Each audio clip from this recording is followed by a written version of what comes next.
Hello friends, அந்த தென்காசி கோர விபத்து நடந்துச்சுல, அந்த ஆக்சிடென்ட் வீடியோவை தான் இப்போ அனலைஸ் பண்ணி பார்க்க போகிறோம். அதில் வந்து பிளைண்ட் ஸ்பாட்டில் எப்படி அவங்க இதாச்சுன்னு சொல்லி எக்ஸ்பிளைன் பண்ணுறேன்.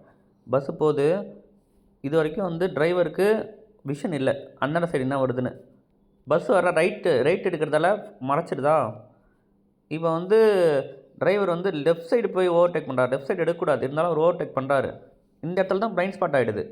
நல்லா பாருங்கள், அந்த பஸ் இதுக்குள்ளே வர்றது வந்து டிரைவர் தெரில. ஏன்னா கேமரா வந்து சென்டரில் தான் பண்ணியிருக்காங்க. டிரைவர் வந்து கேமராவுக்கு ரைட் சைடில் இருக்கார். ஓகேவா? அந்த குட்டி கேப்பில் வந்து அந்த பஸ் வந்து அந்த முன்னாடி போகிற கவர்மெண்ட் பஸ்ஸோட பாடிக்குள்ளே வந்துருச்சு. அதுதான் பிளைண்ட் ஸ்பாட். இப்போ மார்க் பண்ணியிருக்கேன்ல, இப்போ வந்து இந்தாண்ட சைடு என்ன வருதுன்னு டிரைவருக்கு தெரியல.